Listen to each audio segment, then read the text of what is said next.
fresh out the oven, it's Cinema Bums. I'm Wade. And I'm Emmett. Cinema Bums is a podcast where we watch through every single movie in popular film franchises, one each week, to try and track how the storytelling changes in them over time. Today we are continuing our miniseries X23 about Fox's X-Men films. We will fully spoil today's films, but we will try at all costs not to spoil any future entries in the series. Up right now, it's X-Men: The Last Stand. Emmett, how are you doing today? I am doing all right. All right, well, there's no time. We have a lot to talk about today, so we got to get right into it.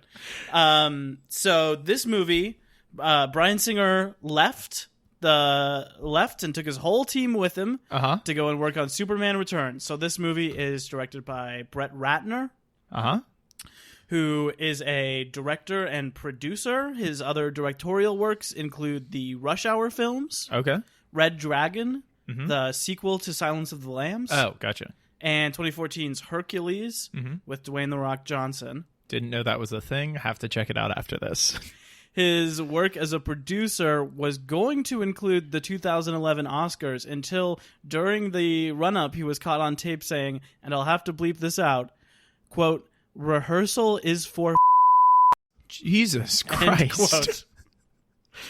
Now I know what you're thinking. Finally, a week where we don't have to talk about Bryan Singer. Yeah?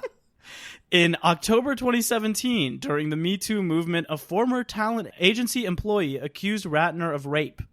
On November 1st, 2017, 6 women, including Natasha Henstridge and future franchise star Olivia Munn, accused Ratner of sexual assault and harassment, as well as following an actress into a bathroom without invitation. In April 2018, Warner Brothers announced that they would not renew their $450 million co-producing deal with Ratner as a result of the allegations, a mere year after he was given a star on the Hollywood Walk of Fame.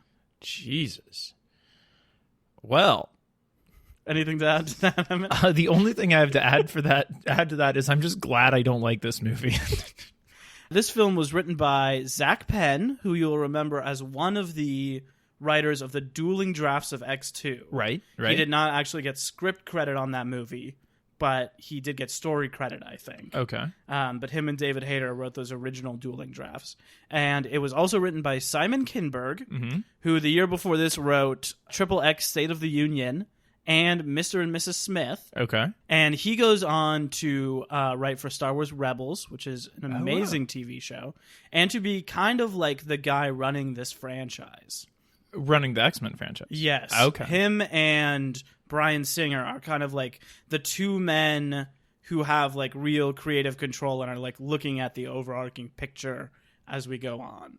But this is his first involvement with the franchise here. The music was by John Powell, who also did the music for Shrek, How to Train Your Dragon, Happy Feet, and Solo, a Star Wars story. Oh, wow. The director of photography was Dante Spinote, who is a frequent collaborator with Brett Ratner and with Michael Mann, with whom he shot Heat, The Insider, and L.A. Confidential, which he was Oscar nominated for. Oh, wow. It runs an hour and 44 minutes. It was released May 26, 2006. Emmett, what other films came out in 2006 that we should know about? So here are the other top grossing films of 2006. And cast my mind back. Cast your mind back. Everyone's wearing the bootcut jeans. At this point, we've kind of been tracking this. Every single movie in the top 10 is going to be a franchise film. Wow. Either the first or a sequel in a franchise.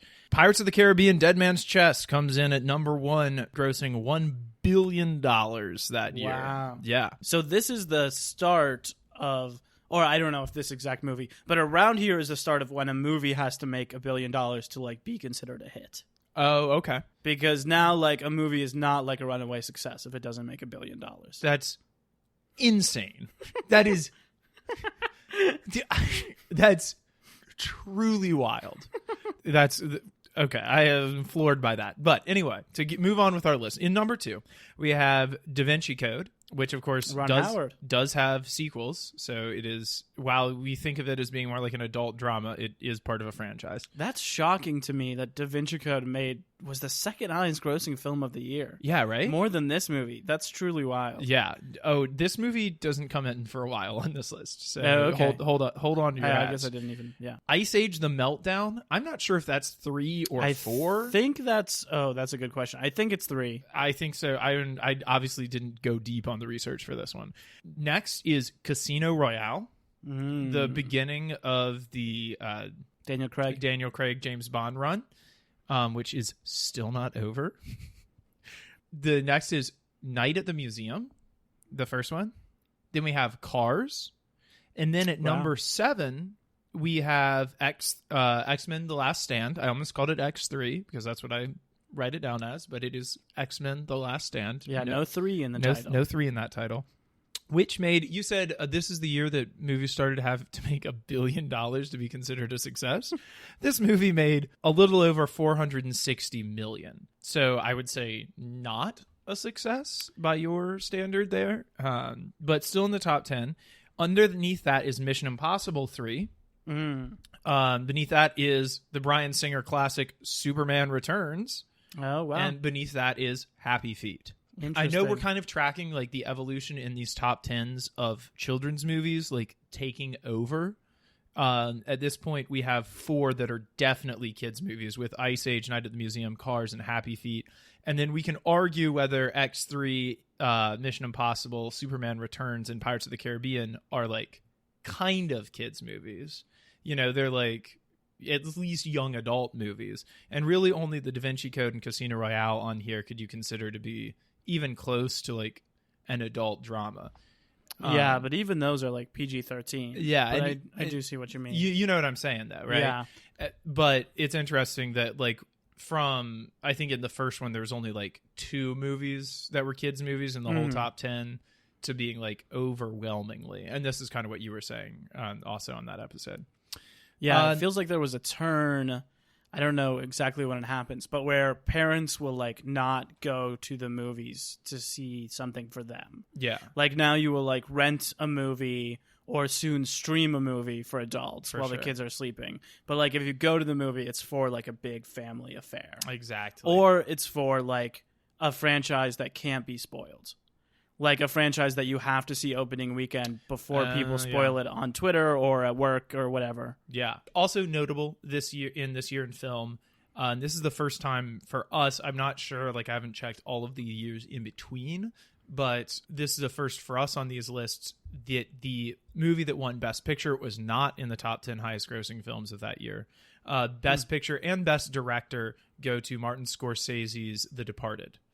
In 2006. Oh, a good film. I'm surprised it wasn't. Well, maybe with what we're talking about, I'm not surprised. Yeah. I'm surprised that the movie that won Best Picture was ever in the top 10 movies of the year. On next week's episode, we're going to talk about... Remind me to talk about how the Oscars get broken. Because that is the year 2009 that like permanently destroys the Oscars. Interesting. In terms of Best Picture. I believe, and I'm just going to throw this in here, that I think the Oscars are a defunct institution and should no longer exist. Especially after what was revealed on our first episode that Halle Berry is the only woman of color to ever win Best Actress. That's completely absurd. Appalling. They should just disband. And I think award shows in general are kind of stupid, but even more so when you consider like the institutional sexism and racism that goes into them. Like very few women ever winning Best Director or only one, Catherine Bigelow. Oh my God. Who was going to direct the original X-Men for James Cameron. It feels like the Oscars are like the only award show that has maintained its prestige. Yeah. You know, like the Grammys aren't really that big of a deal. It's just like whatever sells the most. Mm-hmm. Like the Tonys and the Emmys, like people pay attention to them. Right. But the only thing that it's like a huge deal for still, it feels like, is the Oscars, which is interesting. I was recounting the story off mic to you earlier this week, which I'll briefly tell, which is that the very first year the Oscars were a thing, there was no like Academy voting members. It was just like anyone write who you think the best actor, best actress, best movie is and mail it in and we'll count them all up and meet in like a hotel conference room and say who they are. Yeah. And the best actor overwhelmingly was a dog. And I'm sorry I don't have his name here, but it was like 80% of the votes went to this dog. And the Oscar, to like maintain that prestige and to like set a precedent that this was a serious thing, just threw all of those away and gave it to the runner-up. Actually, they gave it to the 4th place runner-up after Harambe and D's Nuts. Oh my God. This movie was made for a budget of $210 million, which was, at the time, the most expensive movie ever made. Also, double the budget of the last movie, which was double the budget of its predecessor. Damn. That's unadjusted for inflation. It is now, unadjusted for inflation, the 35th most expensive movie of all time. So you're saying that 34 movies have been made since then that were more expensive? Including one that year, Pirates of the Caribbean, Dead Man's Chest. Okay. But it was that movie. It just came out before that movie did, huh? Yeah, it was just made before that movie. Okay. So it was, at the time it was made. Interesting. The most expensive. So by our odds, by our little calculation, it needed to make 420 to break even. It made 460, which makes it, up until now, the highest grossing of the entire series. But if our calculations are correct, looking at the profit margins, the lowest netting. Yeah, the lowest return back to the studio. But the highest profit, and I'll be curious to see how that stays as we go on. Yeah, that's an interesting number to track. Emmett, what was your first experience with this movie? Okay, I talked a little bit about this on the very first podcast because it was my first experience with any X-Men movie. It was right around the time when my youngest sister Mariah was being born. My mom was in the hospital on the mainland, and my cousin was taking care of us back on the island. And when we went, like, we were going to visit my mom in the hospital, and either on our way back or on our way there, we had a little bit extra free time, and he was like, "Hey, you want to go watch a movie? I really want to see this third X-Men movie that's coming out." And I was like, "X-Men? What's that?" I was 11 years old at the time. And I was like, X-Men? What's that? And so we went and watched it. And I think I talked to you a little bit about this off mic earlier, too, about how I think I may have had the best possible experience with this movie because I saw it when I didn't have any other X-Men movie to compare it to. So I was like, wow, this is great. And then Charles was like, yeah, if you like that, then we need to get you to see the other one so you can know how trash that was. I first saw this movie. Well, okay, let me peel it back a little bit. I was at this point like already very into reading movie reviews and movie media and news. I think that started in the run-up to Revenge of the Sith, which came out in 2005. I actually think the year before with The Incredibles is the first time I remember like sitting down and reading a lot of movie reviews. But I was aware that Bryan Singer had left this one. So my expectations for it were really low because I loved X2 and the work there. And I was obviously very excited that he was going to go and do Superman, who is my favorite superhero. I loved Superman the movie. So when the reviews for this came out and just like said that it was not good, and I heard, I think like on the playground too, that they like kill 3 people like right off the bat. I, as a kid, was just like, I don't want to see it. It's going to be bad. I don't care about it. Damn. And I didn't want to see it. I saw it. That's strong. That's like a strength of will that I did not possess at that age. I saw it. It's a strength of will that I will not possess later in this franchise, which I wish I had to save myself some dollars and time of seeing these movies in the theater. I saw it at a sleepover. I went to one sleepover at this kid's house. It was a year or 2 later. He was a really nice guy, but we weren't like close friends. It was kind of arranged by my dad. He was like the other cancer survivor.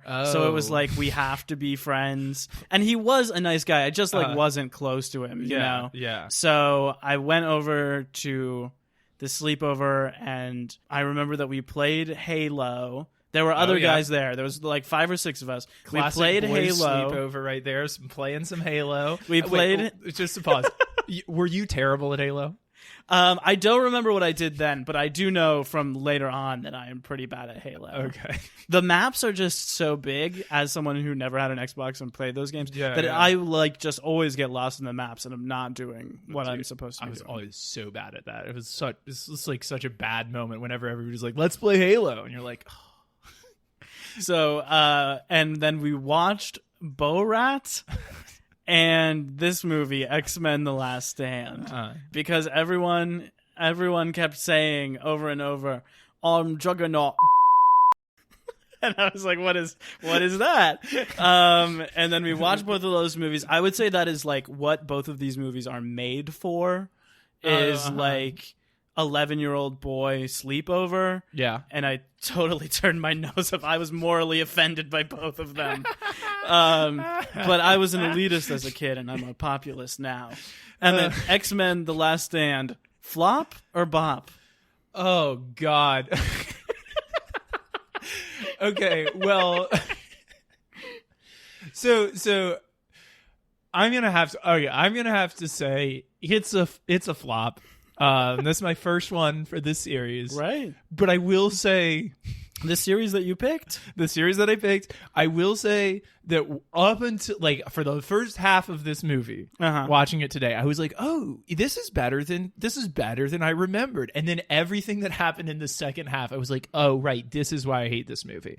So I would say this is a movie that like has a lot of potential and draws you in with like some stuff in the beginning that seems to be setting up some cool things, and then just completely falls apart. Not in the third act, about halfway through the second act, or maybe even at the beginning of the second act. like when Professor dies. Is that about when you're talking about? 'Cause Yeah, that's the halfway mark, almost exactly. Yeah, it's almost exactly the halfway mark. I would say that after he dies, the rest of the movie is just kind of like a rushed nonsense show to the end. Before he dies, I think there's interesting things. I don't think it's good necessarily, but I do think they're like setting stuff up that, given different choices in the latter half, could have paid off better. Sure. But yeah, for me, it's a flop. How about for you? Flop or bop? This is absolutely a flop. I went into this rewatch trying to find things I liked about it. Like, I really wanted to be open to it. Because my question was, my attitude toward these films now is like, the first two are okay. As a kid, I loved the first two, and I've always disliked this third one. But my question was, would an average viewer, someone who just watches all of these movies now, just be like, all of these movies are kind of dated and old, but they're all about the same quality. Like, there's no big difference with this third one. And I think that it's just absolute garbage that anyone would be able to immediately see. I think the quality of movie making, of directing, of writing, and of acting is so much lower in this. Yeah. Compared not just to X2, but to the original X-Men. Yeah. I think that, like, actors who were very good in all of these movies are terrible in this. Yeah. And are given really bad material, are continually asked to make choices that make no sense for their character. Yes. And are just shot in such a listless way. I'm like, what other movie have I ever seen Ian McKellen be bad in? But he is just bad in this. It's brutal. And there are like long scenes where they're just like filming him from the wrong angles and for too long, so it just kind of looks like he doesn't know what to do. There are a lot of those fades from to bring in another third movie. There's a lot of those like Return of the Jedi like crossfades where they're just like don't know how to end this scene to cut directly into the next scene, so they're going to do a full fade and then a full fade up into another thing. And like transitions are important, and if you can't get those right, like you're just like stalling the forward momentum of the story too. Wow. Just like on that note. Sorry. Sure. Wow. Thank you for giving me that podcast feedback on the air. I will certainly remember that. I'm glad you brought up Return of the Jedi because I want to ask you, what is it about the third movie that is so hard to get right in these trilogies? I can think of, countless examples of beloved series where there's kind of like a solid standalone first one, a beloved second one, and then like a third one that famously misses the mark. Yeah. Including contemporary, the Spider-Man movie, which is always a year behind. But in 2004, Spider-Man 2 came out, which we kind of talked about last week, is another like critically liked superhero movie. And then a year after this, Spider-Man 3, which is like a meme of a movie, comes out. Yeah. Well, I think there's a couple things going on. I think like some of the things that are wrong with this movie are specific to this movie. But like in the third movie idea, it's like second movies in trilogies, the purpose that they serve is to develop character, deepen the problems. If you're like following that classic like hero's journey arc, that's going to be the darkest one. It's going to be the part where they go into like the land of the dead or the underworld or like the scariest thing. And by the end of that movie, they should come out stronger, with like the magic weapon that they're going to use in the third movie to conquer the bad guy. Obviously in a series like Star Wars, which is much clearer of a single arc than the X-Men are, which all seem more standalone. It's one of the things I've talked about liking about the first two. I don't think it pays off in this one very well, is that idea that you're going to deepen the problems and they really get to do their own thing. Like you have a lot of freedom writing and directing a second movie because you can go pretty much wherever you want to and you don't really have to wrap it all up.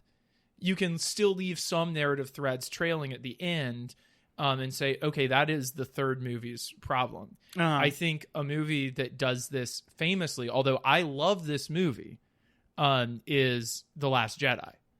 The Last Jedi famously like opens a ton of doors and potentially given a better whatever on the third movie could have, like, all of those things could have been explored and wrapped up in very interesting ways, but it really just asks a lot of questions. It gets deeper into those characters, but it doesn't resolve everything.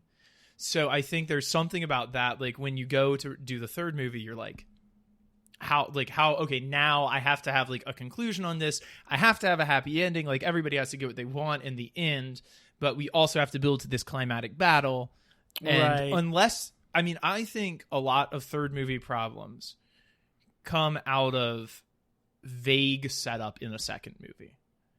That would be like, that if you think you're going to do a trilogy, you have to have set that stuff up for it to pay off well in a third movie. A third movie should not have to introduce an entire new villain and an entire new like thing to go get and like plot line to go achieve. It should be the part where like all of the separate strands that have been like separating from the beginning of the first one come back together. I think that's something that you see in Lord of the Rings working really well.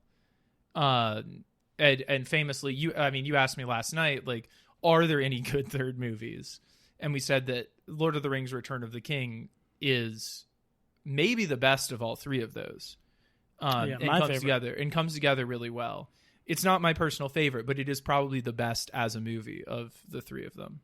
I think Return of the King and also Toy Story 3 are examples of escalation. Yeah. Trying to do that, which I think is hard. And I think that's the technique where you see most threes stumble. Yeah. Because like when you have like a first movie that people like, it's pretty easy to make a second movie out of it. Yeah. You say like, what did they like? Let's make it bigger. Let's make it more fun. And then let's like introduce new characters and problems into the mix. For sure. And then with the third movie, it's like, do you escalate from there?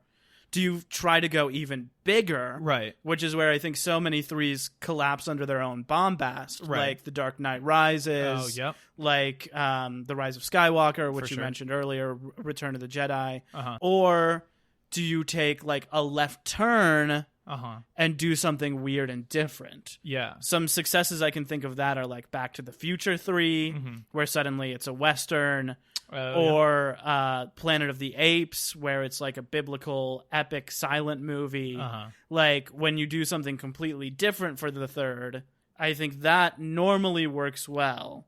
But that is kind of skirting the problem rather than, like, facing it head on. I think about a third movie that I love is, and, like, some people hate this movie, so, like, whatever, but is At World's End, the third Pirates of the Caribbean movie. That's another escalation movie. It is escalation, but I think it works. I think it's an example of the escalation thing done right, and I think they've laid enough of the groundwork through the second movie and left it just open enough at the end of the second movie, and like they knew where they were going into the third movie with that one in a way that I think that not all of them pull off. And it does get like a little silly, but I think it has like a pretty good emotional payoff. I don't know why the second and third Pirates of the Caribbean, like I don't like the fourth and fifth, but I don't know why the second and third Pirates of the Caribbean aren't recognized as like being as good as the first one is. I mean, the first one's a masterpiece, but the second and third are like still pretty damn good. And I think, yeah, they tie it together well. Well, we'll save that for Pod of the Castabian. Jesus. I think when I was working on a 3, I've only written one trilogy. Oh, yeah. I definitely went the left turn route. Yes. Which I also try to tie it into the first one. I think it thematically works, but I do know that a lot of people were like, it's just like shocking that you have like the first one, which is fun, the second one, which is like a really big and fun, and then like the third left turn where it goes like darker and insular. And everyone dies. Yeah. Spoiler alert. Yeah, I guess a similarity to this movie. Yeah. Here's my list of actors who I think are good in this movie. Okay. Halle Berry. Yeah. Who we should talk about a little bit here. She's second billed in this movie. She has way more to do. She does. She does have more to do in this movie than in any of the previous movies. She does. Oh, she even has kind of an arc. Yeah. Because isn't she like about to leave the X-Men at the beginning and then she becomes the leader? No, she's not about to leave. No. What is that talk she has with Charles? I've blocked it out of my memory already. God. Where she confronts him about something and then he's like, I want you to lead the team or whatever. Well, what she says is, why are we still in hiding? Like, why are we still pretending that we're not who we are? Like, why do we have to still like hide behind this school thing? Why can't we just like unapologetically be the X-Men? And then he kind of like diverts her by being like, I want you to lead the school after I'm done, which is pretty cool. I have something written down here. This is something that I saw on one of the websites, is that Wolverine and Storm supposedly have a relationship in this movie, according to some websites. I was looking for it. I did not see it. I saw chemistry, but I did not see like anything written that would speak to a relationship between them. I saw it more in the second movie, even when it's just kind of that like flirtation chemistry. Yeah. They are certainly like partners in the fact that throughout most of this movie, they are the only teachers left at the school. And they're also the two most attractive people on screen. They are the co-leads of this movie. They're the There's co-leads no doubt of this about that. movie. But they do not have like that relationship. Like No. I romantic agree. Yeah. Yeah, there's that like weird scene where she shoves him and then he shoves her up against the wall and then she's like, you love her and all of that stuff. Yeah, which seems like if they had been going in that direction, could have been a much more interesting scene. Like if they'd been like, maybe, like Wolverine and Storm are now hooking up. Yeah, if they had revealed that. That, and then it's like, oh, but you're still messed up over Jean, who you're really in love with. Like that would deepen that, and like, but it's not there textually. Yeah, my theory about this is that Halle Berry was particularly prepped to handle this kind of material because she had done Catwoman in the interim between these two movies. Like another famous flop. Yeah. I also think that, Halle Berry is amazing, and we're used to her not really being in these movies. So that this one is like kind of her movie. She like really even shines more. Yeah. Because we have been like eager to see stuff from her. She also gets an opponent in this movie that's like specifically an opponent for her. Yeah. Like, she gets someone to fight at least. Yeah. Like Callisto. Yeah. I mean, she doesn't have like any sort of, I'm not sure they ever say her name. Yeah. She's not like a character, but she does get like a female antagonist. Yeah. Screw it. I'm going to get into this now and then I'll return to this list. I think this movie hates women. That was like one of the first things I noticed is that like the attitude towards women is what's so different in this movie. The gender politics are weird. Yeah, so different in this movie than in the first two, where they were like kind of badly written. Yeah. In terms of like all the female characters were all trying to hook up with Wolverine and only defined by their relationships with men, but they at least like felt like characters that the movie respected. Yeah. And in this movie, like time and time again, I think it like disrespects women. It's like way more gratuitous even than X1 and 2 in terms of like the butt shots we get. It like immediately puts Mystique on ice, turns her into a naked crying human. Mystique, who is like a huge character. Yes. In 1 and 2. Jesus, my blue queen, she is gone. Immediately takes her off the board. It has like characters frequently make disparaging remarks. Like the B word appears in this several times. Yeah, it does. Having never appeared before. Yeah, that's true. Yeah. And then there's also that thing where like Rogue is like says to Iceman, well, you're a boy, you're only after one thing, which is just like such a strange thing, and like not their relationship. Like from the first 2 movies, it seemed, you know. Like... Let me tell you this. This movie, so in that scene at the end where her and Bobby make up after she's lost her powers, they filmed 2 takes, and it was like a big debate about whether it should end with them holding hands or furiously making out. Yeah, because... And there are also, I want to say... a lot more makeout sessions so many in this more movie. like makeout sessions where it's like zooming in on their tongues. There's a scene of like Jean Grey running around in her underwear. But anyway, so they screened, the heads of Fox screened the 2 versions of the scenes to their daughters and to every female executive at Fox. Jesus, and is that not enough for a sexual harassment charge? And they all were like, it's the hand-holding. It's not the making out. Which is why that movie ends with a hand-holding. Jesus. Which I'm thankful for. Let me get back to my list. Number 2, Ellen Page. Okay. A year before Juno. All right. As Kitty Pryde. One of my favorite characters. Such a great character. She's grown up 10 years and changed into a different actor. She's grown up between the movies. Probably close to 10 years. But I don't even care. I think that she like so underplays the material that it works for her. Yeah. Like she has that absolutely absurd line where she's like, I miss home, the lake. But she just like underplays it so heavily that she actually pulls it off in a way that like an actor as sincere as Sean Ashmore playing Iceman, like trying so desperately to make something of this material. Yeah, I think her being a little bit like edgier and sarcastic like works more. Yeah. Also, they just decided like I don't know what Ellen Page had done before this, but they just decided like, oh, we like Ellen Page now. Anna Paquin is out. We're gonna like, she's done. We want Ellen Page, and we think Sean Ashmore's hot, so why don't they get together? But it like comes back to Anna Paquin.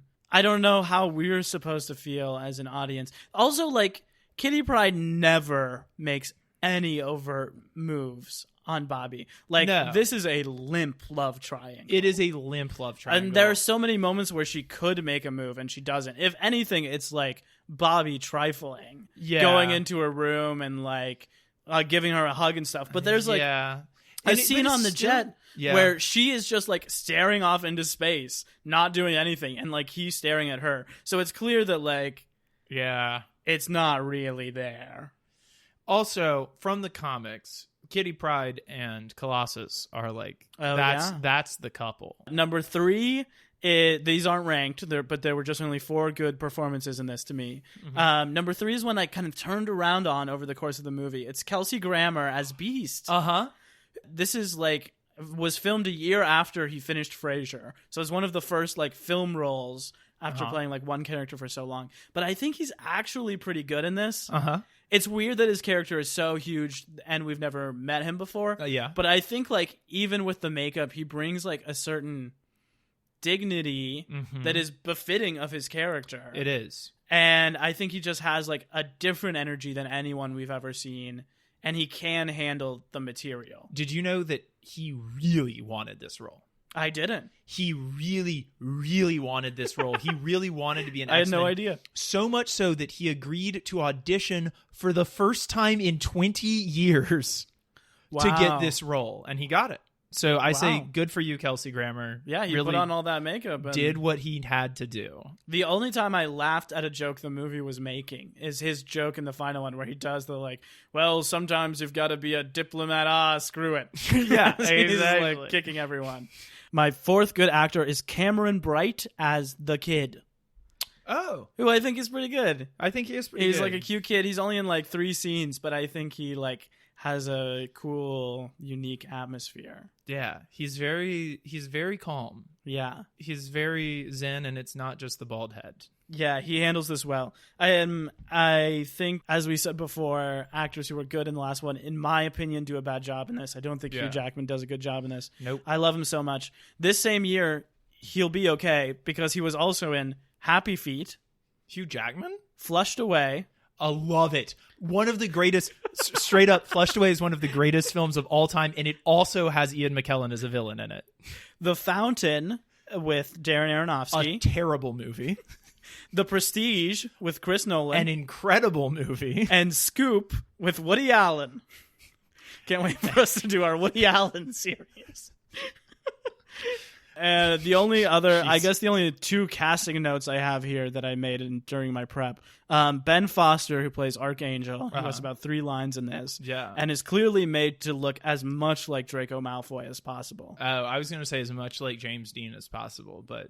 He's also an indie darling. He is the co-lead in Hell or High Water, a movie I love, alongside Chris Pine. What? He's the other brother. No way. Yeah, which I was shocked to read. Whoa. He's also in 310 to Yuma, which Okay. he Another Western? Yeah, he got some rewards for. Excuse me, some awards. It wasn't an Oscar, but he got like some prominent awards. Rewards. He got some gold for all the westerns he's been doing. And Vinnie Jones as Juggernaut, one of the main culprits in this film hating women.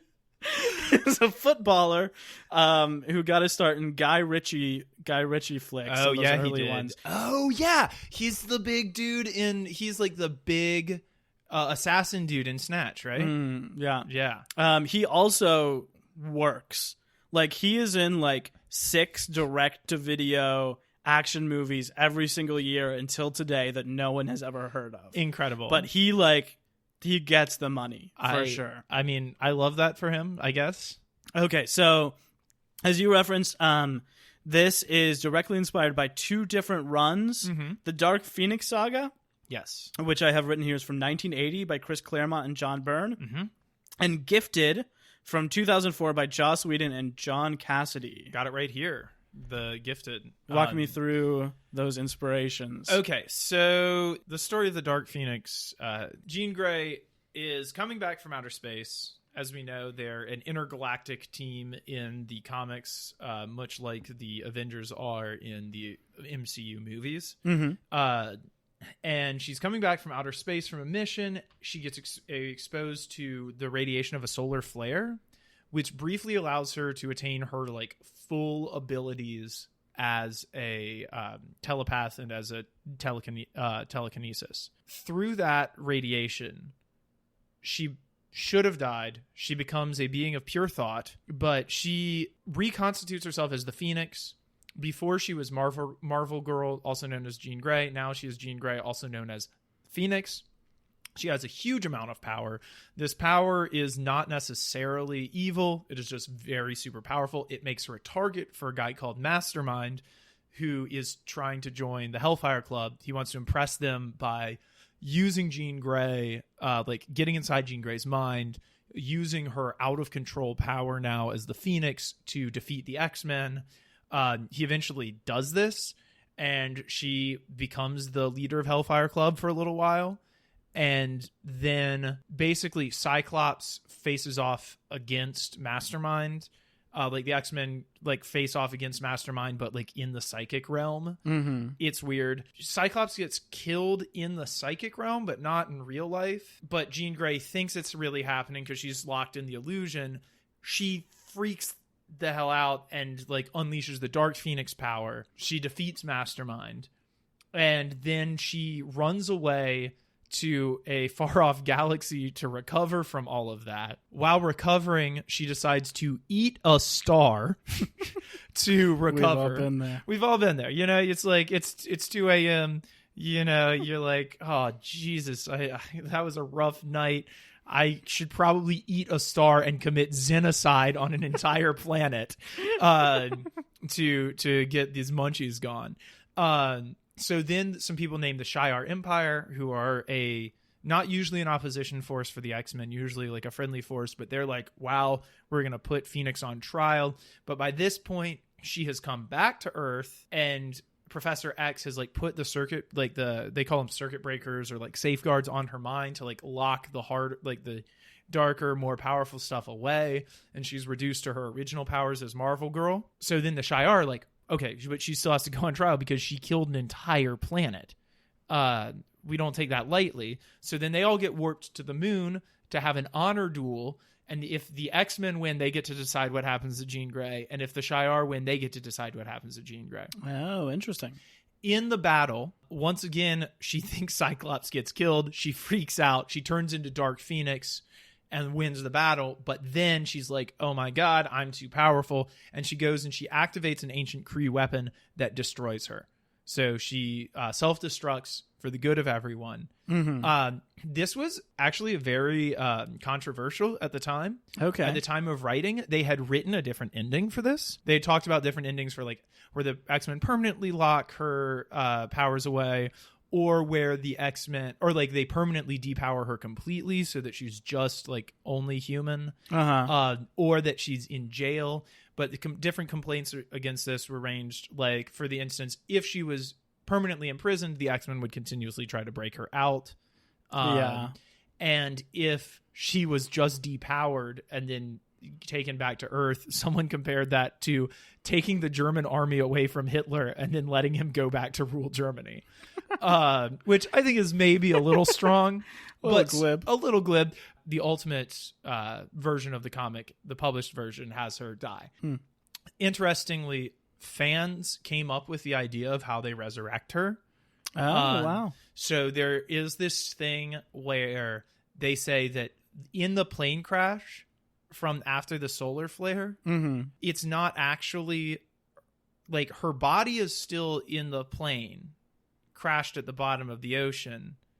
The Dark Phoenix just took an imprint of Jean Grey's personality and created a new version of her. And then the longer her psyche was away from her body, like the more she disintegrated and the less stable her powers became, like evincing all of the bad stuff that happens, basically. Yeah. And so the way that they were able to later resurrect her in the comics is by saying like they resurrect her body somehow, because people never stay dead in X-Men. They resurrect her body somehow, and then she is free of all of the crimes that Dark Phoenix committed, because that wasn't her. Which is the only way like the editors were cool with bringing her back. Right. Which all very interesting. That's the Dark Phoenix side of things. In regards to Dark Phoenix, the original treatment for this movie was never written into a script by the X2 writers, Michael Dougherty and Dan Harris, who followed Bryan Singer to Superman Returns. The original pitch was that this movie was going to be about Emma Frost, played by Sigourney Weaver, who was going to resurrect Jean Grey as an empath, manipulate her feelings to turn her evil. And then Jean Grey at the end would kill herself to save herself from being manipulated, and her spirit would turn into a god. That seems honestly more in line with the comics, because Emma Frost is a big part of Hellfire Club and is a big part of that comics run. Yeah. So that's interesting. In the movie, what really happens is what? Wait, what actually happens? How does she really come back? It was a cocoon. Yeah, so I'm glad you walked me through that, because I was wondering the origin of the Phoenix in the comics. Because the explanation they give in this movie is that the professor has like separated her personalities since he met her into like good Jean Grey and evil the Phoenix. And the Phoenix is the only one capable of her class 5 abilities. Yeah, we've been going to mutant classes, and all of a sudden in this movie, mutants have classes, which is something very important. Yeah. It's like a very D&D sort of thing, but not even, because if it was D&D, it would be level, not class. I don't like the Book 7 Dumbledore treatment they give the professor in this movie. Uh-huh. It's not my favorite trope, but I am open to good handling of like this person who you've always thought is decent and good is actually like morally complicated. Right. I'm open to that. Sure. But I think it's like pretty mishandled in this movie. He also he doesn't get any good moments in this movie. Like he's creepy from the off. Yeah. He starts creepy, he dies creepy. We start in 1986. Uh-huh. Presumably at the latest 1986. Yeah, because this movie probably takes place. Well, this movie takes place in the future, not the present, which it's important to remember. So then it's probably like 1987 or 88. Yeah, at the maybe. beginning of the movie. That we start 20 years earlier, where the professor can walk. Yes. But he is bald. And he also has powers. Yes. And that he and Magneto are tight still. They're running a school together in 1980... 80-something. Late 80 something. I think this is probably, of the two plot lines, the worst handled. Yes. They go for kind of like a Gollum thing, where she's only ever like the Phoenix or Jean Grey. Yeah. How many lines would you guess she has in this movie?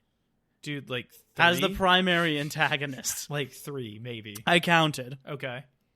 She has 27 lines in this entire movie. How many of those would you guess contain more than 2 words? 3 or more words? 2. 6. Okay. 6. Only with 6 lines did they say, this amazing actress who was the best part of the last 2 movies can be trusted to say more than 2 words. More than save me, kill me, Scott, or Logan at any given time. Jesus Christ. Like, do you think she really filmed that? Or do you think that they just, like, once shot her standing still, looking straight at the camera, and then superimposed it into 80 different times in this movie? Actually, I know this. Okay. Because the deal is she studied multiple personality disorder to play this part. Oh my God, of course she did, because she's a great actress. Because she's a great actress. She's trying to do what she can. She's trying to do what she can with the material she's given, and she's like, okay, let me do months of research on what it would be like to live with multiple personality disorder to try and, like, get this right. I don't know. It's pretty rote, though. Like, she's evil. She comes back. She's evil. Mm-hmm. And then Wolverine kills her. Yeah. There's no complication with it, really. There are 2 long sequences where she just stands still and silent. Yeah. As, like, things happen around her. Oh, yeah. What, like, the Phoenix can't talk? Like, that's not in anything. Like, like, as her dark goddess version of herself, she can't speak. That makes no sense. Yeah. She also immediately kills Scott. Yeah. Who twice in a row draws the short end of the stick. My suspicion is that across this whole, like, 7-hour trilogy, if you put together a compilation of just the shots that Cyclops is in, I think it would be less than 10 minutes. I think it would be more than 10, but I don't think it would be a lot more, and I think they're all in the first movie. Yeah.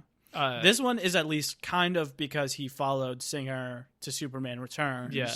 I couldn't find anything saying that there was any reason that Rebecca Romijn, now no longer Romijn Stamos, didn't want to be Mystique, and that's why they also immediately kind of kill her, take her off the map. Right, they take her out of the that seemed to be just because they wanted to.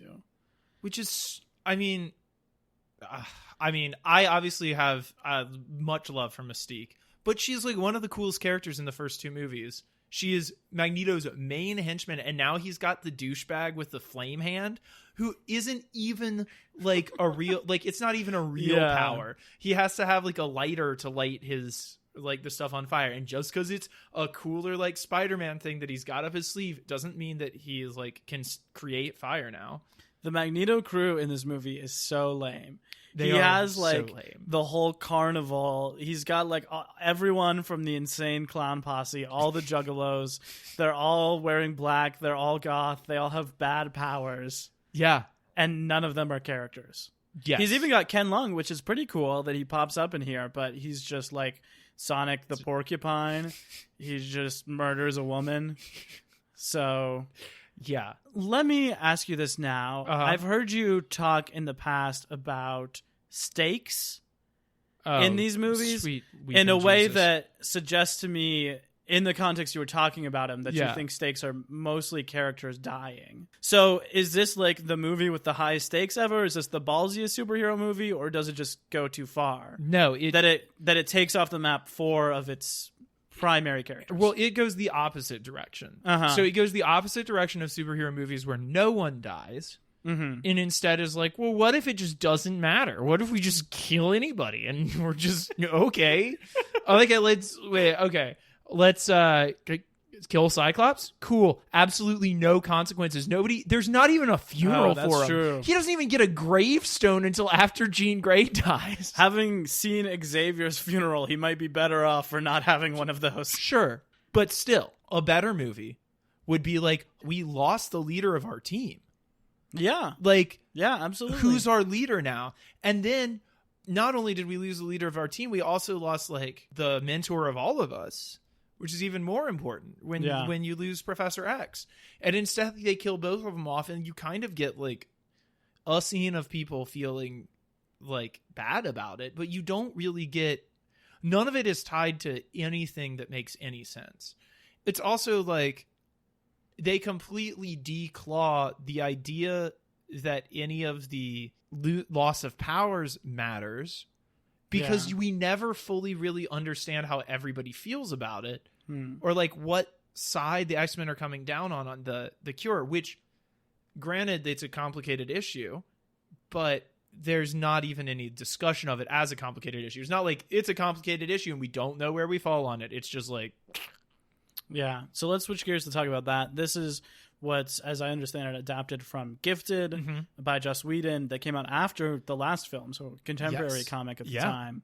What's the scoop on this one? 2004. It is an excellent comic. I recommend reading the entire run that Joss Whedon did on the Astonishing X-Men. He did Astonishing X-Men numbers 1 through 24, I believe. It's a pretty incredible run, especially if you like Kitty Pryde. She's the main character. Oh, I do. And it is this one. It's the first collection in them. It's the first 6 issues. It is a character from outer space, again, has come to Earth and collaborated with Dr. Kavita Rao. Dr. Casino Royale? Dr. Kavita Rao, I Okay. believe, who is in this movie. Is she the female scientist? She's the female who's working scientist in this with, movie, Yeah, yes. okay. And they develop a mutant cure together, and this comic handles it a lot better. I mean, there's like other things going on in this. Like the villain plot line in this is much different, and like what that alien wants is actually tied into a much larger thing that's part of the whole 24 issue arc rather than the 6 issue arc. Yeah. And so it's really setting the groundwork, but it delves deeply into like, what does it mean that like so many of the mutants want to be cured? What does it mean that some people on the X team want to be cured, specifically Beast? Interesting thing about Beast and about some of the other X-Men is that they have their primary mutation. So for like Beast, it is his feet and hands get bigger. He's able to he's much stronger. He's able to jump like much more, but he's human. He looks human. Later on, he gets a secondary mutation where he starts to grow the blue hair and become like, he looks more cat like. In this movie, they didn't do the whole thing to his face to make him look like he has like a cat's face. But in these comics, you'll see like he looks really like a big blue cat. Oh yeah, a cat person. Totally. And there's a big anxiety for the people who have very visible mutant traits, because those people obviously, like Wolverine can walk down the street, nobody knows he's a mutant. Not so for Beast. Yeah, sure. And not so for Mystique. Well, Mystique can shapeshift, but not so for like Nightcrawler, others of the blue people, and the other ones who it's very obvious on them. Yeah. He has this anxiety throughout here that he is going to devolve, that this mutation is going to take him further and further into being an animal, which is really kind of a grim thought, that like, especially because he's a scientist, he's a brilliant mind, but he's worried that eventually all that's going to go away and he's just going to be a big cat. And that's a lot of what this is dealing with in a more, I think, a more complicated and nuanced sort of way. Yeah. Wolverine is pissed at the idea of a cure. No thing with Rogue where he's like, yeah, if you want to do it, you should do it. Like, I mean, don't do it for some guy, but you should do it if you want to. I'm not your dad. Which I thought that was the whole point of the first two movies, that he is like, not like literally biologically her dad, but it felt like they were inching even closer in that scene to the weird relationship they skirt around with them. Yeah. Which I didn't like. I don't like that either. Like, I think like that works only when it's one-sided from Rogue. Yeah, I agree. Like when he is on... And in this movie, she doesn't really have any clear affection, like feelings like that for him that she does in the other two. Yeah. But then he like has that weird display. I will say Rogue looks so cool in the Danger Room at the beginning with her hair back in the suit. She does look cool. And then we never get her doing that in the rest of this movie. Nothing even close to that. In this one, the X-Men are more blatantly against the people creating the cure. It's not because they're anti-cure necessarily, although they range across the team, have a wide range of feelings on the cure itself personally. But the main deal with them is they find out that they have been experimenting on mutants without their consent. They break into the lab. They find a bunch of dead mutants. Oh, man. And they find out that one of their own, Colossus, that they thought was dead, has been resurrected by the lab specifically to run experiments on. Oh, wow. And so they are pissed. And there's like all of this stuff. It comes to a big explosive ending. I truly love these. And I think the way that it delves into it is really interesting. I think if you like the idea of the mutant cure plot, this and the following couple in this series are really an interesting take on it. As it gets adapted, yeah, I think they handle it, like you say, better than Jean Grey. Yeah. But it isn't clear how the X-Men feel about it. It's not clear at the end what they're doing there. Yeah, it's strange to me that they seem to be defending it. I mean, there are also like some strong visuals in this movie of like the U.S. military, like mobilizing and preparing to wage war in a way that feels like extremely provocative. Yeah. Maybe it wasn't supposed to be. I don't know. That's where the X-Men side, and the X-Men also like decure other mutants. Oh yeah, which seems they like do, don't they? Shocking. I mean, I know they don't have kind of like the race baiting that Magneto has, right? But still, I think it could be a complicated issue. Yeah, but it's just one that this movie is really unwilling to get into. Yeah, there's also like a really interesting thing in this, like going back to the idea of like X-Men or like the mutants as a cipher for marginalized groups, specifically like the LGBTQ community. Yeah, that would be like in this, it's made textual in this, where one of the characters says, we don't go around talking about like a cure for homosexuality. Mm-hmm. And then the doctor, Kavita Royale, says, well, homosexuality isn't a disease. And she says, well, we're watching different televangelists, which I think is like a really interesting sort of take on that. Like, I think today, to me, it reads as a closest analog to abortion, specifically with like the mobs of people outside, screaming at people not to do it. That is kind of presented as like a safe and legal option that is very like emotionally intense for everyone involved. You should have the right to choose, but it shouldn't be like forced on you. Yeah, I did see in some of my research too that there was like some speculation at the time or before that there is like a gay gene, or that there could be like some way to cure it from like certain corners, which I think comes through clear just in like the dad and the son relationship. Which is undercooked, but maybe it doesn't need to be much more, because you get the metaphor immediately and very clearly. Yeah, for that sure. This is like a dad with endless resources who is willing to do anything, devote anything to having his son not be the other. I mean, I also think about the history of mass sterilization in this country, in enforced non-consensual sterilization of of like people who are considered like unwanted or unhealthy for society. And that's like something that the US government did until the 1970s. And the X-Men are coming down on the wrong side of that then in the last movie part of this, because they're siding with the US Army, who are I don't see them as a force of pure good by any stretch of the imagination. Also, this is interesting, and I thought I would just drop this in here about the president in this movie. Yeah.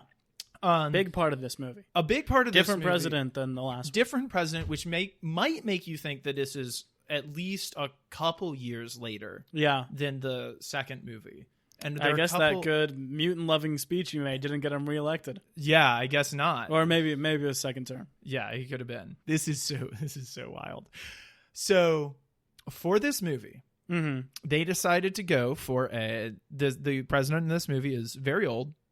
Yeah, he's a old white guy, which is, yes, historically accurate to almost all of the presidents that we've ever had. Certainly. But there was a vogue in that time from like the 90s to through the 2000s of like being like aspirational in who you put as the president in movies. Right. Like having, I think there's a black president in Independence Day. Is that right? I don't know. But like having a black president, having a woman president in these big disaster movies. Lots of kids movies with female presidents, I remember, from this time. Yeah. So there's just like the idea of like, this could happen, and this is a fictional world, so why not? Like we like, you know, like being like liberal-minded and inclusive and being like, yeah. They decided specifically not to do that for this movie because they said it was overdone. Wow. Yeah. Well, I mean, I guess that's fair. It's really underdone to have a white president. Yeah, right?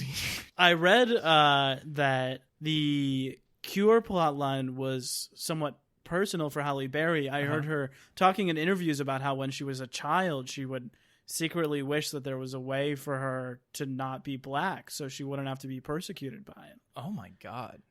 And she talked about obviously how she didn't feel that way anymore. Yeah. But I felt that personal connection coming through, particularly in the scene where Archangel comes to visit and she's like, this is a safe place for mutants. There's nothing wrong with you. Yeah. That is like her most powerful stuff in this movie, is like the standing up for mutants. And I don't think she's given like enough to do in this movie, but it does like kind of complete her arc over the 3 movies of like, I guess so. Yeah. It's pretty frame bare, but from kind of those few lines we get in the first one to this. Let me give you a little bit of the behind the scenes drama here. Oh, please. So Bryan Singer, while he was filming X2, is cooking up an idea for a Superman movie. Okay. He presents it to a longtime producer of these films, Lauren Schuler Donner, who we've talked about the last 2 weeks, and to her husband, Richard Donner, who made the first 2 Superman movies. Oh, yeah. They like it, and they kind of make the connection for him to go over to Warner Brothers and pitch it to them, which happens in June 2004 after Superman Flyby, a movie written by J.J. Abrams that is pretty radical, and being directed by McGee falls apart like right as it's about to go into production. Okay. So that falls apart. Did JJ write Superman Returns? No. He wrote a lot of early stuff. He wrote and directed Mission Impossible 3 the same year. He wrote Armageddon, was his like first big one a few years before. Singer took his team with him who wrote Superman Returns, Michael Dougherty and Dan Harris. He took the composer and editor, John Ottman. He took his director of photography, Newton Thomas Siegel, and James Marsden. That movie gets released this same year, June 2006, to relative success. So all that they had cooked up on this movie before then was the pitch that we talked about with Sigourney Weaver as Emma Frost. I would have loved to see that. They also Fox started first developing the X-Men Origins Wolverine, which we'll talk about next week. But that was their like first priority. After doing a movie that is pretty much all about Wolverine's backstory, they were like, you know what we want? More Wolverine backstory. So Hugh Jackman himself had director approval after Bryan Singer left. His first pick was Darren Aronofsky, who he had just worked with this year on The Fountain. A terrible movie. I have not many fond things to say as that director, but I understand people really like him. And then this kind of does the original X-Men pass where they shop it around town and everyone turns it down. I mean, Joss Whedon, Zack Snyder, everyone turns it down. In February 2005, still no one attached to it. They said, this movie's coming out next summer. After that, they get Matthew Vaughn, who is perhaps one of my favorite directors, although he hasn't made any of my favorite films. But I really like his style and approach. He goes on to make, spoiler alert, First Class. And then he makes the Kick-Ass movies, and then he's makes all the Kingsman movies. Oh, okay. I just kind of stuck in Kingsman land in perpetuity. But I really love like his style. Some of his quotes that we'll read in this I really like too. I think he is a really exciting director. Mm-hmm. He was the one who signed on to make this. He cast Beast, and then he stepped down. I have written here for family issues and time concerns. Yeah. Which is when I think he was like, my mom's sick and it has nothing to do with the fact that you want me to make this movie in this amount of time. In 6 months. So Brett Ratner, who was considered for the original, he was on that long list of dudes we read, got it in June. Okay. With 11 months to make the movie before it came out in May. He had no comic book knowledge whatsoever, which he was pretty sensitive about. So he asked the writers to make sure that everything was from the comics. And I think that's also why in this movie we get like a hint of the Danger Room, a hint of the Sentinels, the Fastball special. It says that someone brought him an X-Men encyclopedia that he went through and circled all the weirdos to be in Magneto's thing of all the random X-Men because he wanted to make sure it was like accurate. They were also limited in the X-Men they could put into this because of Origins Wolverine, which was their lead priority. Right. So people like Gambit and the Blob couldn't be in this. So Simon Kinberg, who had also done uncredited drafts on the other Fox films, Fantastic Four and Elektra. Okay. Him and Zach Penn were hired to write dueling drafts. Kinberg wanted the movie to be about the Dark Phoenix. Uh-huh. Penn and Fox wanted it to be about the Cure. Okay. So both of them wanted it to be just about their plot line. Right. The studio thought that the Dark Phoenix story was too dark for a mainstream movie. Okay. Then the writers combined their ideas and like stayed on to turn it into one draft. Okay. So it's the same process, although a different co-writer has X2. Fox also mandated that they had to kill Marsden because he was going over to do Superman Returns with Bryan Singer. They were originally going to do it off screen and have just someone mention that he died. Dude. But the writers were like, no, we'll give him a cool ending. They mandated killing Stewart. They were like, this movie needs to have a big middle act twist, and we think killing Patrick Stewart is it. So those were like the guidelines. Alan Cumming was originally supposed to be in this movie. Back as Nightcrawler? He was willing to come back as Nightcrawler, although he was belabored by the makeup process. But his part in it, as written, was so small that Fox says it's more expensive to have you come on and put on this makeup than it is to not have you in this movie. So they kicked him out of the movie, and they made X-Men the official game that was released that same summer, a video game that explains where Nightcrawler is about what happens to Nightcrawler after X2 and where he is throughout this movie. Presumably like leading some German school children in Catholic prayer. The other major change that happened in the scripting was that originally the Golden Gate Bridge was like the middle set piece. And it was going to end with a huge assault on Washington, D.C. But they felt that that was too similar to a lot of other contemporary movies. I think the original Planet of the Apes. And also, they cited this. It's not a battle, but X2 does end in Washington, D.C. It ends in the White House. Yeah. So they thought that it was too similar. And Ratner was, I guess, very bullish on the Golden Gate Bridge. He had some quote that it was going to be like the biggest sequence of his entire career. And then like that should be the big set piece at the end. It's really not that cool. I think that this movie looks so horrible. Yeah. And I think that and I am not like someone who's against spectacle. No. But I think there it's just kind of a losing game if you're trying to make the most expensive movie of all the time with the biggest special effects, because it's like it just won't look good. Yeah. Like 14 years later, this just looks awful. Yeah. Even rewatching like the early MCU films now, they don't look good anymore. Yeah. The special effects. I feel like Endgame in 20 years is not going to look good. I'm sure.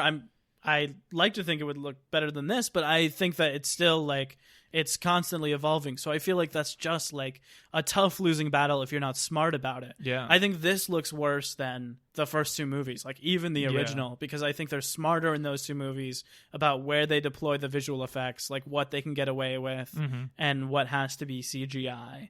They actually started making all the visual effects for this before they had a director, before they started filming, because they didn't want to go like over time or over budget. This movie had a critically mixed reception. People weren't positive about it, but it wasn't ravaged the way we think it was about it today. I looked on Metacritic. I don't know if people know this. I'm going to very briefly say it because there's like this whole thing about Rotten Tomatoes. But Rotten Tomatoes is an average of the ratio of critics who gave the movie a C or higher. So you see all these movies that have like 100% on Rotten Tomatoes. That means that 100% of the paid legitimate film critics who reviewed it gave it a grade of C or higher. Okay. So it could be that everyone agrees a movie is like a 7 out of 10 and it would have 100% on Rotten Tomatoes. Oh. A lot of people think that it is an average of all the scores that were given to it. Yeah. That is actually on Metacritic, which is the aggregate I prefer to use. Okay. Obviously, it's a little bit complicated because different sites use different scoring systems, and plenty of sites just review movies now and don't score them at all, which there's certainly an argument for as being better. And also, like, the idea of where are you compiling from, too. Yeah, for sure. For different sites. Both of them are, like, from verified. You know, it's not like if I go and write a review, it'll be on either of those websites in the critics thing. But I looked on it. So on Metacritic, the original X-Men received a 64, X2 a 68, and this a 58. Okay. So I think that's somewhat indicative of a little bit closer to indicative of the reception. Yeah. Obviously, those are averages. So in all of them, some people loved them and some people disliked them. But that's like around where most people fell. So it's a little bit less, but not a huge amount less than the first one. Yeah.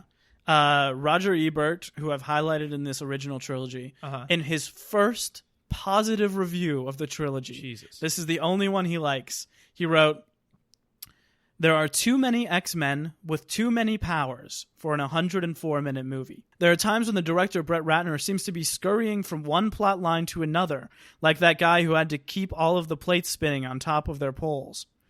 All the same, I enjoyed X-Men: The Last Stand. I liked the action, I liked the absurdity, I liked the incongruous use and misuse of mutant powers, and I especially liked the way it introduced all those political issues and lets them fight it out with the special effects." Peter Travers of Rolling Stone, in a prescient review, wrote, "Last Stand, my ass. Billed as the climax of a trilogy, the third and weakest chapter in the X-Men series is a blatant attempt to prove there is still life in the franchise. And there is. Just enough to pull a Star Trek and spawn a Next Generation." Okay. So, critically mixed, this movie was, as we mentioned, derided by fans. Absolutely ripped into the dirt by fans for killing off the main characters. Simon Kinberg said, quote, "There are a lot of things that I regret." Bryan Singer said, quote, "It wasn't what I would have done," but that he liked Ellen Page. And Matthew Vaughn said, "I storyboarded the whole bloody film. My X3 would have been 40 minutes longer. They didn't let the emotions and the drama play. It became wall-to-wall noise. I would have let it breathe and given far more dramatic elements to it." I believe it. Who is the protagonist of this movie, and what do they want? Okay, what a question. I want just to not be talking about this movie anymore. Yeah, no kidding. Protagonist. I mean, it has to be Wolverine, but what could Wolverine possibly want? What is he? He's not even in this movie, is he? Really? Now, wait a minute. Here's something. Storm really has much similar, if not more, screen time than him. Yeah. She doesn't talk as much, but she doesn't have as much of an arc. I mean, does he have an arc? She doesn't have to make a hard choice. Yeah. But I guess she makes the choice to keep the school open instead of closing it. Yeah, pretty. He makes the choice to kill her instead of letting her live and stay evil and kill people. Yeah, and like destroy the whole world. It's not much of a choice. Yeah. I don't know. I think there's an argument to be made that it's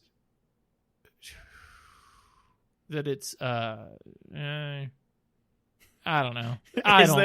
Is there an argument to be made? There's literally no argument for it to be anyone in the classical sense of like thinking there's a protagonist who wants something and undergoes a change. Let's just I mean, they make those list. changes, but what could Wolverine want? Like, what propels him through this movie? Because he doesn't want to find Jean at the top. No, because he doesn't know she's not But dead. he tells Scott, like, it's time to move on. He's over it. He wants to move on. He's over it, and she comes back, and she tries to get it on, and he's like, nah, he doesn't even care. Yeah, he's like, maybe this is not what we should be doing right now. Yeah. But his views on the cure are also, like, the least well-articulated of anybody's, too. Yeah, where he's just like, do what you want. Do what you want. He has that true libertarian approach to it. Yeah, which is not his approach in the comics, let me stress. Yeah, sure. He like fights Beast to try and prevent Beast from like taking the cure. I would like to say that Storm is the protagonist of this movie, but I just don't think it's true. I don't think it's true either, and I don't think she undergoes a change. Here's the thing about the dueling plot lines. Uh-huh. It's fine to have two plot lines at the same time. I would hope that they resolve in the same way. Like, certainly if you're doing two separate stories being told at the same time, then, like, at the end, they come together to be one thing, right? And one thing solves both of them. Yeah. Huh.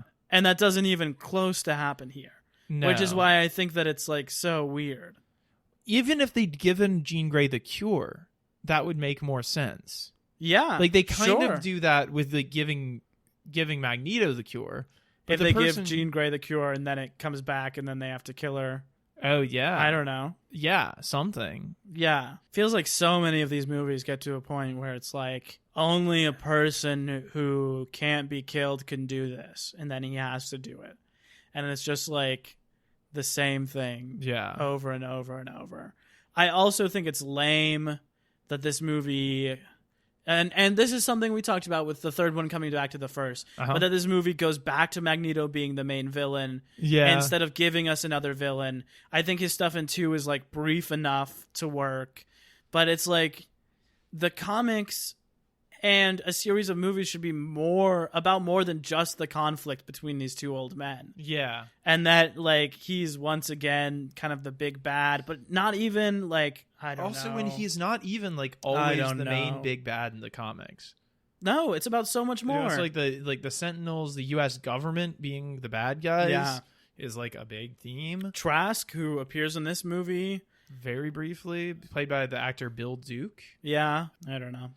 I think it's Wolverine, just because by like default it's probably Wolverine. Yeah, I think so too. I don't know. Is there anybody who has like a clear desire in this movie though, like at all? I don't know. There are certainly like maybe choices. There are certainly big choices that several different characters have to face. The dude who's inspired by his son's like mutant, like by his son being a mutant to create the cure has stronger motivation than any of the top billed actors in this movie. Yeah. Also, like, this is what I think about like stakes. This is interesting to bring it back to the stakes question for a second. Because, like, part of what is important in stakes is, like, knowing what characters want. And, like, knowing why it's important that they get them. And, like, I don't even know what Jean Grey wants. Like, she's not a good villain. The Phoenix is not a good villain because I don't know... Like, Jean Grey doesn't have a master plan. Yeah. Magneto doesn't even really have a master plan except... Maybe... So many characters stumble along from beat to beat in this with no real purpose. Yeah. Like, if Wolverine had to make the tough choice of killing Jean Grey to achieve something that he has wanted the entire movie, Yeah. that resolves both of those plot lines. Like, that's what it wants to lead to. Yeah. But there's just no point to it. It's not even like a big struggle. Storm asks him once, like, are you ready to kill her if you have to? And then he kills her. Yeah. That's it. That's the whole arc. I think Wolverine is the protagonist, and he wants to be in a Darren Aronofsky movie. Yeah. Right? Who's your MVP OTW on this one? And while you're thinking, let me briefly say this film does not pass the Bechdel test. This film hates women. I wrote in my notes that, as we found out last week, X2 is a movie that was made by actors who are being openly hostile to their negligent director. And this is a negligent movie that is openly hostile to its actors. True. Yeah, it is. I mean, I think what Wolverine wants is what we all want, for this movie to be over. That's the thing that's driving him. Yeah. He's just like, hey, how many years did I sign this contract for? I would say MVP, Ellen Page as Kitty Pryde. She's the only one who uses her powers in a cool way that we haven't seen before. Oh, also, just brief note, the Juggernaut should be dead from the scene when she pulls him through the floor, because his molecules would have fused with the floor. It's not like you're just like the floor gets out of the way when you fuse through it. Yeah. You are part of the floor, and then once Kitty Pryde lets go of you, your molecules would instantly fuse with the floor. Yeah. And no quippy one-liner. He should have just been like severed like a elevator or a blast door or something. Yeah, it would have been nasty. Yeah. But and like she's smart, she's good. She doesn't also have like really any arc or anything, but she's there. Yeah. She's doing better than a lot of people. I read that she had been in kind of one indie breakout before this, which is how Bryan Singer had first heard of her. And they offered this to her, and she turned it down because she didn't want to start doing Hollywood films yet. Wow. But then she came back to them and she said, how many days do I get to wear leather and be a superhero? Sure, I'll do it. That's awesome. Which is cool. Yeah. Who's your MVP OTW? Well, it probably would have been Kitty Pryde, so I'm glad you picked her. I guess my second then would be Kelsey Grammer as Beast. Okay. Who I think they smartly give a lot of the weight to this movie to, which again is weird when so many characters we know are either immediately murdered or have nothing to do in this movie. Yeah. But I think it's smart because he's doing a great job. Yeah. And he wants to be there. He has like an arc on this movie too. He has an important role. Okay. It's interesting that this film ends like the end of the status quo, where we go from here. Let's track this. Where we go from here, that this movie leaves us at the end with. Oh, yeah. This is important because as we get into the rest of this series... I assume the rest of the movies will all be prequels. But as we go from here, Beast is now like a UN ambassador for mutants. Okay. So things are looking up for mutants in terms of representation. Yeah. The school is being led just by Storm and Wolverine. Yeah. But Colossus, Kitty, and Bobby are X-Men now. And Rogue is back, but without powers. Rogue is human, and so is Magneto, but we see the suggestion at the end of the movie that the cure wears off. Yes. And certainly if it wore off on Magneto, who got hit with 4 doses of the cure, then it would wear off on anyone. Although it's also like Magneto is one of the most powerful. He's like a class 4 mutant. Sure. And he's also a cleric druid. Patrick Stewart's spirit is back in the body of the soulless body by Maura McTaggart. Yeah. In the stinger. In the post-credit scene. In the post-credit scene. The first of these movies to have a post-credit scene. And she instantly recognizes him, obviously. Because why wouldn't she recognize... Well, she hears his voice. Oh, I guess. Yeah, it doesn't seem like they were... I mean, it doesn't seem like they were, like, close or anything in this movie. I'm sure we won't see much more of her in the future. So, what's the body count on this one? Well, it's complicated. But... There's at least 20 that I counted, plus a bunch get insta-fragged by by Jean Grey at some point, where it's like a whole line of U.S. soldiers and they just get turned into powder. But I think there's at least 20 that you see on-screen deaths. So that is more violent than the previous one or about equal to the previous one in number of deaths, probably. Of course, it has more important characters who die. We have, as we already said, Cyclops, Charles Xavier, and Jean Grey die, and a bunch of Magneto's like henchmen who have played large visual parts in the movie, although they're not characters or speaking roles. But but like Pufferfish Dude, the girl who can like send shockwaves, and Callisto, whose name I only know because it's in the credits. The girl who can run around really quick and smacks up on Storm for a little while. She was the third actor cast by Vaughn before Ratner came aboard. I guess she's good. I'm sure she would have had more to do in Vaughn's version if he cast her in Juggernaut specifically. Yeah, I think she's good in this. I think she'd be better if she had lines. So yeah, 20. Add another one for this podcast. Yeah, right. Okay. Any brief last thoughts? Anything else you want to say? I want to say that I love the character Multiple Man. Oh yeah. He appears briefly in this. I don't love what he does, but I think his very last moment where he's pretending to be in an army and then goes to just him is like he looks like his comic book version there. He's played by what the internet tells me is McSteamy from Grey's Anatomy. Oh, wow. And I would encourage anyone to look up the most recent, I think 2018 line of his individual comic because it's great fun. Huh. Oh, I just have that Storm's main job in the X-Men Academy is walking downstairs. I would also like to mention that it takes an entire day for Magneto's army to cross the bridge. Oh, yeah. Because it's the middle of day when they turn it, and it's dead night 2 seconds later when they get to the end. Oh, yeah. Magneto at one point says, "We are the cure." And I just wanted him to then say, "And this is a little song called Friday, I'm in Love." Oh, that's such a good joke. Feel free to stop there.